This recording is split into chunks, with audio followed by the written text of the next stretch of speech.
할렐루야. 오늘 예배하며 말씀 듣는 여러분 가운데 주님의 은혜가 함께 하시기를 간절히 축원합니다. 지금 우리가 살고 있는 이 시대는 속도의 전쟁이라고 말할 정도로 속도가 선고의 척도가 되고 있습니다. 실제로 빠른 속도로 인해서 경쟁에서 이겨야 되고 또 경쟁에서 이기는 자만이 성공할 수 있기 때문에 더 빨리 남들보다 더 먼저 앞서가기를 원하는 것이 오늘 우리의 시대의 모습입니다. 그래서 먼 거리를 남들보다 빨리 도착해야 되고 물건도 빨리 만들어내야 되고 또 파는 것도 빨리 팔리기 위해서 여러 가지 방법들을 강구해냅니다. 그런데 빠르면 빠를수록 우리가 놓치게 되는 것도 많다는 것을 또한 잊어서는 안 됩니다. 달려갈 때는 보지 못했던 것들이 걸어가면 볼 수 있는 것이 많지 않습니까? 차를 타고 달려가면 스쳐 지나가기 때문에 그냥 겉만 보고 겉모습만 보고 지나가는데 걷다 보면 들풀도 보고 작은 잡초도 보고 이런저런 글씨도 보고 달려가면서는 볼 수 없는 것들을 걸어가면 볼 수 있는 것이 많다는 것입니다. 이 말은 빠른 것이 모든 것을 다 해결해 주는 것은 아니라는 말이며 또한 빠르게 달려간다고 그 성공이 완전하지 않다는 것을 우리가 알 수 있는 것입니다. 빠른 것도 중요하고 먼저 가는 것도 중요하지만 더 중요한 것은 바르게 가고 있느냐. 다시 말하면 속도보다 더 중요한 것이 방향이라는 말입니다. 아무리 빨리 가고 아무리 먼저 가고 달려가도 잘못된 목적지를 향하고 가서는 안 될 곳을 향한다면 그 빠름이 무슨 의미가 있겠습니까? 조금 천천히 가도 조금 느려도 옳은 길 바른 길을 간다면 우리는 우리의 인생에 정말 승리자요 성공자가 될 수 있을 것입니다. 신앙생활도 마찬가지입니다. 오늘 우리의 신앙생활, 내가 가는 곳이 바른 곳인가, 내가 걷는 길이 옳은 길인가를 돌아보아야 됩니다. 여러분, 신앙의 길, 믿음의 길 가는 것 때로는 주저하게 될 때도 있을 겁니다. 정말 내가 이 길을 가야 되는가? 또 내가 이 길 가는 것이 정말 구원을 향한 길인가? 내가 사는 길인가? 흔들리고 불안해하고 염려가 생길 때도 있을 것입니다.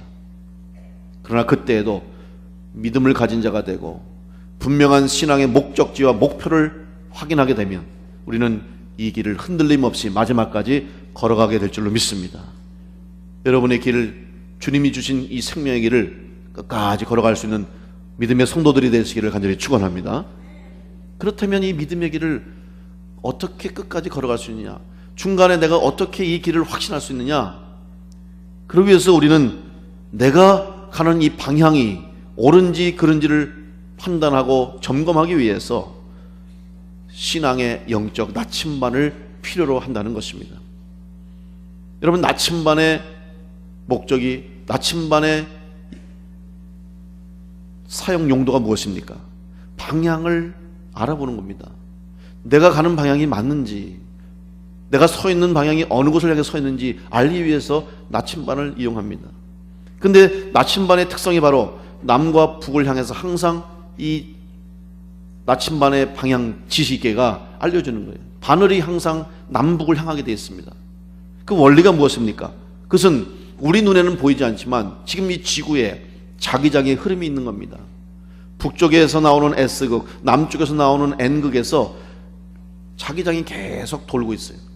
그래서 이 자기장을 이용해서 남과 북을 향할 수 있도록 이제 자침을 넣어서 방향을 확인하는 것입니다. 마찬가지로 오늘 우리 영적인 생활에서도 내가 서 있는 곳이 어디인지, 또 내가 향해야 할 방향이 하나님이 원하시는 믿음의 길, 신앙의 마지막 목적지, 하나님 나라를 향한 방향이 어디인지를 우리는 확인하고 점검해야 우리의 신앙의 여정을 끝까지 바르게 걸어갈 수가 있는 것입니다. 그렇다면 영적 나침반, 우리에게 올바른 길을 가도록, 바른 믿음의 길, 신앙의 길, 생명의 길을 가도록 우리에게 방향을 제시해 줄 수 있는 영적 나침반이 무엇인가를 오늘 생각하며 은혜를 나누려고 합니다.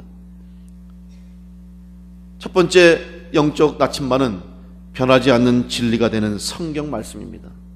우리는 성경 말씀을 통해서 하나님의 말씀을 듣습니다. 진리를 듣습니다.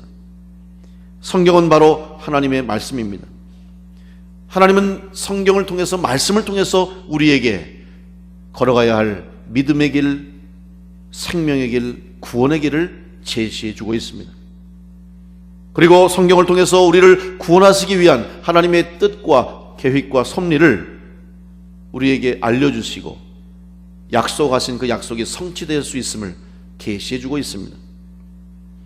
예수 그리스도를 보내주셔서 누구든지 예수 그리스도를 믿는 자마다 멸망하는 백성, 죽음으로 끝나는 인생이 아닌 영생을 얻는 하나님의 자녀가 되는 복음을 성경에서 우리에게 알려줍니다.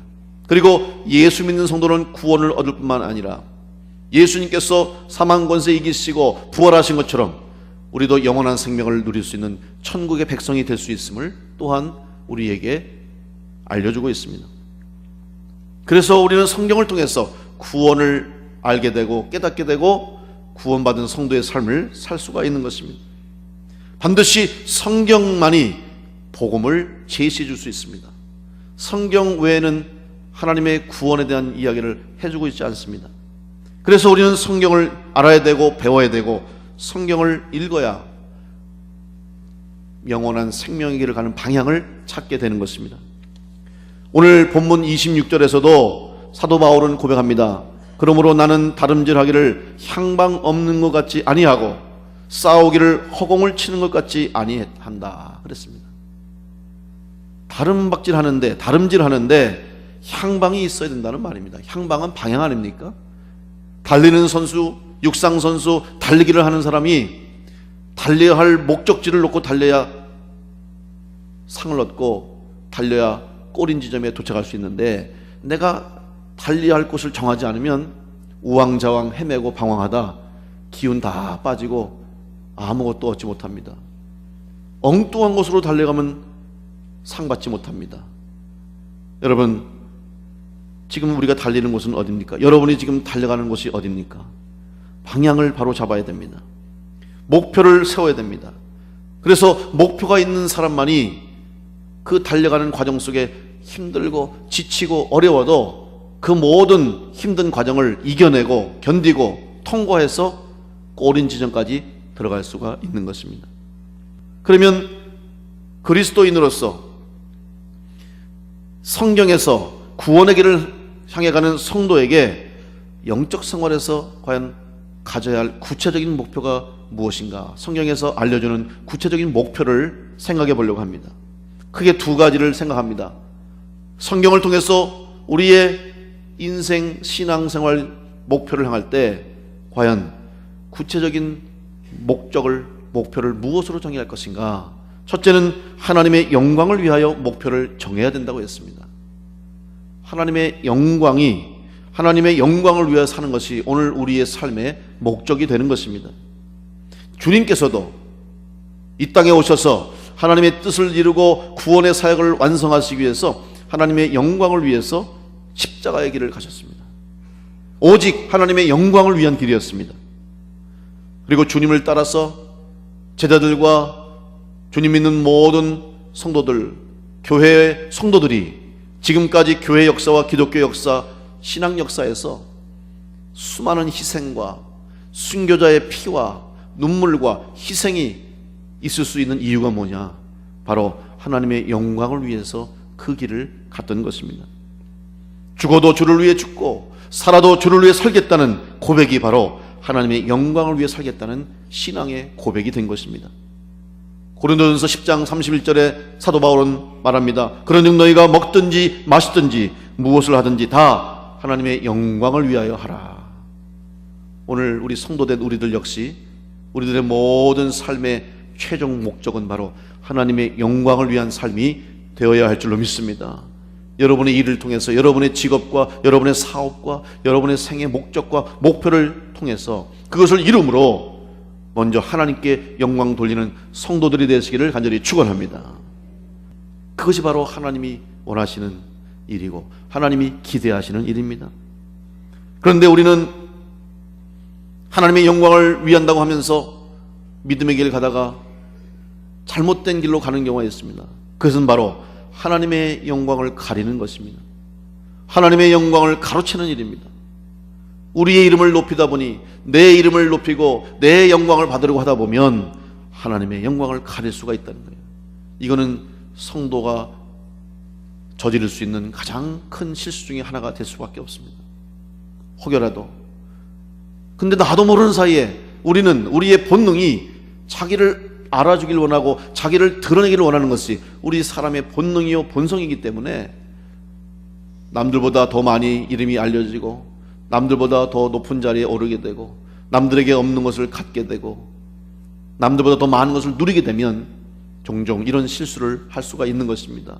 그래서 우리는 더 많이 배울수록 더 낮아져야 되고 더 많이 가질수록 베풀어야 되고 더 높은 자리에 오르고 더 유명해질수록 더 겸손해지는 모습을 가질 때 하나님의 영광을 위한 삶이 될 줄로 믿습니다. 여러분, 여러분의 삶을 통해서 하나님의 영광을 위해서 하나님께 영광 돌리기를 원하는 목표를 정하고 말씀대로 살아갈 수 있는 성도 되시기를 간절히 축원합니다. 또 하나 말씀을 통해서 우리가 가져야 할 영적의 나침반이 주는 방향은 하나님의 영광을 위한 것뿐만 아니라 좀 더 구체적으로 상받기 위해서 목표를 정해야 된다는 것입니다. 다시 말하면 상 받는 사람이 되어야 된다 하는 말입니다. 24절 말씀에 운동장에서 다름질하는 자들이 다 자라날지라도 오직 상 얻는 자는 하나인 줄을 너희가 알지 못하느냐. 너희도 상을 받도록 이와 같이 다름질하라. 여러분, 상 받기 위해서 목표를 세우고 살아가시기를 간절히 바랍니다. 상 받는 것 얼마나 기쁜 일입니까? 상 받는 건 얼마나 칭찬받을 만한 일입니까? 상 받기 위해서 최선을 다해야 되는 것입니다. 그런데 상 받는 것은 누구에게 상을 받느냐가 중요한 것입니다. 그 상이 가치 있기 위해서는 그 상을 주는 사람이 누구냐에 따라서 상의 가치가 결정됩니다. 우리나라에서 주는 여러 가지 상들이 있습니다만은 각 분야에서 상을 다투는데 여러분 어떤 상이 가장 큰 상이겠습니까? 아마도 대통령상이 가장 큰 상이 아닐까. 우리나라에서. 왜? 우리나라의 최고의 통치자가 대통령이고 나라를 대표하는 사람이 대통령이고 또 그만큼 대통령의 자리가 귀한 자리이기 때문에 대통령상을 받는다고 하는 것은 나라 전체에서 대표해서 인정한다는 의미가 있기 때문에 가치를 인정해 주는 겁니다. 대통령상 받았다 그러면 다 자랑하잖아요. 사람들도 가치를 인정해 주고 칭찬해 주고 박수 쳐줍니다. 그렇다면 오늘 우리 성도들이 받을 상은 무엇입니까? 여러분이 받는 상은 누구로부터 받는 상입니까? 바로 하나님으로부터 받는 상입니다. 여러분, 하나님이 주시는 상이에요. 대통령이 주는 상도 가치 있고 그만큼 크다면, 귀하게 여긴다면 대통령이 아니라 이 나라와 이 세계와 온 우주를 다스리시고 창조하신 하나님, 만유의 주인 되시는 하나님께서 주시는 상이라면 얼마나 큰 상이겠습니까? 그 상을 바로 오늘 우리들에게 주신다고 약속하신 것을 믿으시고 상 받는 성도 되시기를 간절히 축원합니다.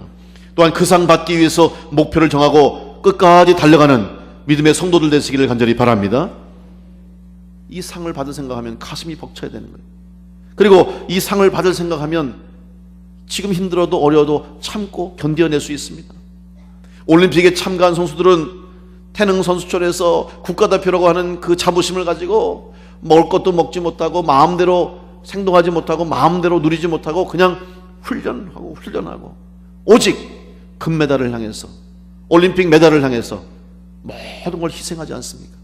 그런 희생과 헌신이 있어도 메달을 딸까 말까인데, 여러분, 오늘 우리는 하나님 앞에 상 받기 위해서, 세상의 그 어떤 상과는 비교할 수 없는 큰 하나님의 상을 받기 위해서 나는 지금 어떤 노력을 하고 어떤 희생을 하고 어떠한 삶을 살고 있는가, 한번 우리의 믿음과 신앙을 돌아봐야 합니다. 또한 그 상이 의미가 있는 것은 상을 주는 사람을 직접 만나고 그 앞에서 받는 상이 또 가치가 있습니다.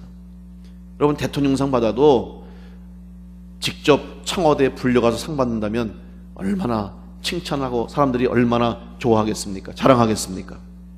대신 전해주는 받는 것은 좀 그만큼 가치가 떨어지는 거 아니겠습니까? 하나님 주시는 상은 우리가 하나님 앞에서 받는 상입니다. 누가 대신 주는 게 아닙니다. 다른 사람이 대신할 수 없습니다. 우리가 다 하나님 앞에 섰을 때에 하나님께서 우리에게 직접 상을 주시는 것을 여러분이 믿으시고 하나님 앞에 섰을 때 잘했다고 칭찬받고 상 받는 성도로 살아갈 수 있기를 간절히 축원합니다. 우리의 상은 이렇게 큰 상이 있습니다. 우리는 이 상을 향해서 지금 달려가는 것입니다. 그래서 땀과 눈물과 희생과 수고가 있어도 참고 견디고 인내할 수 있는 것입니다. 오늘의 땀방울이, 오늘의 희생의 땀방울과 수고와 또한 오늘의 눈물과 오늘의 고통과 오늘의 괴로움이 훗날 하나님 앞에 큰 상 받게 된 비결이 됨을 믿으시고 주를 위해서, 주님의 전을 위해서, 주님께서 맡겨준 사명을 위해서 오늘도 묵묵히 잘 사명 감당하여 상 받는 성도 되시기를 간절히 축원합니다. 우리는 말씀을 통해서 영적 나침반을 가지고, 말씀이라고 하는 영적 나침반을 가지고 이 세상에서 방향을 정하고 달려가야 됩니다.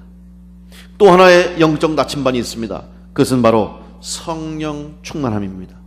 성령의 인도를 따라서 이 세상에서 어떻게 살아가야 될 것인가, 어느 곳을 향해 갈 것인가를 발견할 수 있습니다. 신앙생활은 영적 생활입니다. 우리는 영적인 존재입니다. 그래서 눈에 보이지는 않지만 영적인 삶을 사는 성도로서 성령의 인도하심과 성령의 충만함을 통하지 않고서는 우리는 하나님의 뜻대로 바르게 살 수가 없습니다. 비록 우리 눈에 보이지 않지만 하나님의 영은 역사합니다. 성령은 일하고 계십니다. 오늘 우리 가운데 힘을 주시고 우리를 통해서 역사하십니다. 그래서 우리는 성령의 인도를 따라야 되는 것입니다. 그런데 문제는 세상에는 성령만이 있는 것이 아닙니다. 성령을 방해하는 악한 영들의 역사도 있고 성령 충만한 성도의 길을 가로막는 마귀와 사단의 역사도 있다는 것을 또한 잊어서는 안 됩니다. 그래서 보이지 않지만 늘 영적 전쟁 속에 우리는 살아가고 있는 겁니다. 그 영적 전쟁에서 이기기 위해서는 성령으로 충만하여서 성령으로 무장한, 그래서 영적인 무장을 하고 전쟁에서 싸워서 이겨야 되는 겁니다. 성령 충만하지 않고서는 그 영적 전쟁에서 이길 수가 없는 것입니다. 지금도 악한 영의 역사는 우리 성도들의 삶 가운데, 여러분의 삶 가운데 어떻게 해서든지 성도들을 방해하고 영적 생활을 흔들고 영적인 삶을 살지 못하도록 걸림돌을 만들고 성도들의 길을 막는 일을 지금 사단이, 마귀가 하고 있습니다. 그래서 우리는 영적 생활에 승리하기 위해서 성령의 충만한 삶을 살아야 되는 것입니다. 고린도전서 10장 12절에 그런즉 선줄로 생각하는 자는 넘어질까 조심하라, 이런 말씀이 나옵니다. 서 있어야 걸어갈 수 있고, 서 있어야 뛰어갈 수 있고, 서 있어야 싸울 수 있는 것 아니겠습니까? 서 있지 못하면 지는 겁니다. 서 있지 못하면 실패하는 겁니다. 그래서 우리는 영적으로 흔들림이 없이 바로 서기 위해서 바로 이 영적 나침반이 되어준 성령의 충만함으로 덧입고 성령의 인도를 따라 믿음의 길을 걸어가야 됩니다. 그런데 이 성령으로 온전히 바르게 영적 생활을 하기 위해서는 기준이 있어야 되는데 그 기준이 뭐냐? 바로 말씀입니다. 이 말씀과 성령은 마치 양바퀴처럼 우리 신앙생활의 중심이 되는 축입니다. 말씀과 성령이 조화를 이루고 균형을 이룰 때 우리의 신앙의 믿음의 길을 바르게 온전하게 앞을 향해 걸어가는 거예요. 어느 한쪽이 균형이 깨지면 방향이 틀어집니다. 한쪽으로 쏠립니다. 여러분 운전하시다가 혹시 타이어가 펑크난 경우 있죠? 터진 경우 있죠? 어떠세요? 그러면 핸들이 한쪽으로 확 쏠려요. 균형을 잃어버려가지고 앞으로 가지 못하고 한쪽으로 그냥 처박히는 거예요. 신앙생활도 마찬가지입니다. 말씀과 성령이 균형과 조화를 이루고 말씀과 성령으로 온전한 신앙생활을 하여 앞을 향해서 하나님 나라를 향해서 믿음의 길을 바르게 갈 수 있는데 어느 한쪽으로 치우치면 문제가 되는 거예요.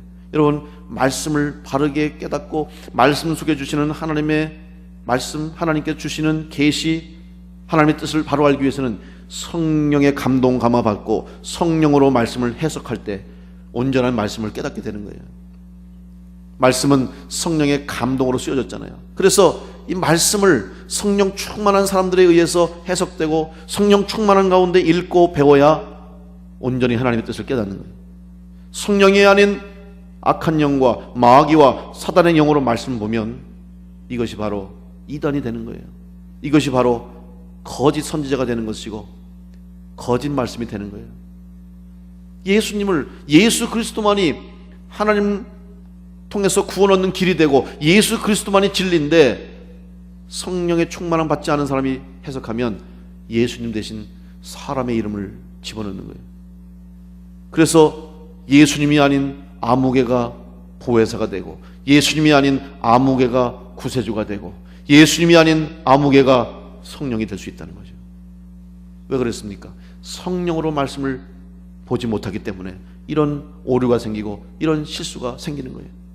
말씀을 읽을 때 성령 충만함으로 성령이 조명하시는 그 빛을 비춤으로 말씀을 깨닫게 되고 말씀을 듣게 되는 겁니다. 또한 성령의 역사, 이 성령의 영의 역사는 눈에 보이지 않는 거기 때문에 여러분, 성령의 역사만 능력이 있는 게 아닙니다. 악령의 역사도 힘이 있고 능력이 있어요. 그렇기 때문에 영적인 세계는 분별할 수 있어야 되는데 어떤 것이 성령의 역사인가를 분별하기 위해서는 기준이 있어야 되는데 바로 판단 기준이 말씀이에요. 말씀에 비추어서 그 성령의 은사, 성령의 능력, 성령의 치유를 볼 수 있는 거죠. 말씀에서 벗어나는 것은, 말씀의 기준에서 벗어나는 것은 성령의 역사가 아닙니다. 마귀와 사단도 그런 일들을 할 수 있어요. 그래서 이 말씀과 성령이 조화를 이루고 말씀과 성령으로 함께 균형을 맞추어서 우리가 주어진 길을 갈 때 마지막까지 온전하게 바르게 끝까지 걸어가는 믿음의 성도의 삶이 될 줄로 믿습니다. 여러분, 우리는 말씀과 성령이 영적인 나침반의 도구로 삼아야 돼요. 오늘 우리의 신앙생활, 여러분, 이 세상에 엄청난 영적인 힘들이 많아요. 거짓 영들의 역사도 큽니다. 마귀의 사단의 역사도 얼마나 많은지 알 수 없어요. 이런 세상의 영적인 흐름 속에서 성령의 흐름을 알고 성령의 능력을 덧입기 위해서는 마치 자석의 힘이 양쪽 끝에 있듯이 말씀과 성령의 능력으로 덧입고 우리의 신앙생활의 균형을 잡을 때 우리가 걸어가야 할 방향을 바르게 정하고 알게 될 줄로 믿습니다. 흔들림이 없고 넘어짐이 없도록 여러분, 다시 한번 여러분 영적 나침반이 되는 성령과 말씀을 통하여서 하나님께서 걸어가길 원하시는 이 믿음의 길, 혼탁해진 세상 속에서, 어두워진 세상 속에서 길을 찾지 못하고 방황하는 영혼들에게 방향을 주시고 길을 보여주시기 위해서 우리에게 주신 선물, 말씀과 성령을 통하여서 여러분 마지막 상 받는 자리까지 믿음으로 걸어갈 수 있는 성도들 되시기를 간절히 축원합니다. 지금 나는 어디를 향하고 있는가? 지금 내가 가는 곳이 맞는 곳인가? 주님이 원하시는 길을 걸어가고 있는가를 돌아보면서 영적 나침반인 말씀과 성령으로 그 길을 끝까지 걸어가서 하나님 앞에 상 받고 하나님 앞에 칭찬받을 수 있는 믿음의 성도들이 되시기를 간절히 축원합니다. 그래서 여러분을 통해서, 우리 교회를 통해서 하나님이 약속하신 구원의 놀라운 역사가 이 세상에 약속으로 성취될 수 있도록 쓰임받는 우리 교회와 성도가 될 수 있도록 영적 나침반을 소유하는 믿음의 성도들이 다 되시기를 간절히 축원합니다. 축원합니다.